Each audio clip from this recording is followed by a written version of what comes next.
شاید یہ ایک زندگی کا سگنیچر ہو. لیکن کیوں محتاط ہونے کی ضرورت ہے؟ ایک تو یہ ہے کہ یہ جو ڈیٹیکشن ہے وہ اسٹرانومرز کہتے ہیں اس کو 3 سگما ڈیٹیکشن ہے.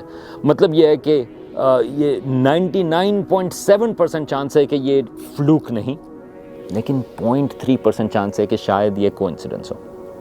تو اسٹرانومی میں 5 سگما ڈیٹیکشن جو ہے تقریباً 1 in a million چانس اس میں ہو جاتا ہے، لوگ اس کو زیادہ پریفر کرتے ہیں. تو پہلی بات تو یہ ہے کہ ڈیٹیکشن ابھی کنفرمڈ نہیں ہے.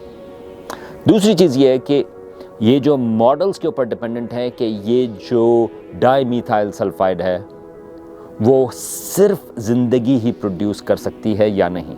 تو یہ بھی ایک اور چیز ہے کہ ہو سکتا ہے کہ کوئی نان بایولوجیکل پروسیسز جو زمین کے اوپر تو نہیں، لیکن شاید کسی اور یہ جو ایگزو پلانٹ ہے کیونکہ وہاں کی انوائرمنٹ فرق ہے، شاید وہاں پر نان بایولوجیکل پروسیسز جو ہیں وہ ڈائی میتھائل سلفائڈ جو ہیں وہ پروڈیوس کر رہے ہوں. تو ابھی ہمیں اس کے سلسلے میں اور نہیں پتہ، ابھی ہمیں تھوڑا انتظار کرنا ہوگا. لیکن یہ ایک دلچسپ ایک ڈسکوری ہے، دریافت ہے، اور اس کے سلسلے میں آپ ذرا فوکس کر کے رکھیں.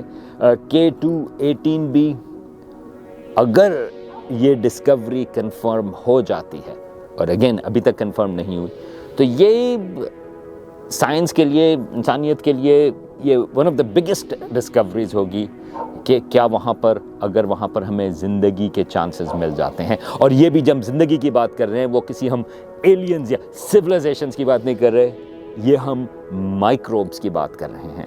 اور جتنی زیادہ ابھی جو لگ رہا ہے کہ یہ ڈیٹیکشن اگر ہم ان کے ایٹماسفیئر میں، اور جب یہ جو ایگزو پلانٹ ہے جب اپنے ستارے کے آگے سے گرتا ہے تو ہم اس کے ایٹماسفیئر کو ہم اسٹڈی کر سکتے ہیں، تو لگ یہ رہا ہے کہ یہ جو مقدار ہے یہ ڈائی میتھائل سلفائڈ کی وہ زمین کے مقدار سے ہزاروں گنا زیادہ ہے.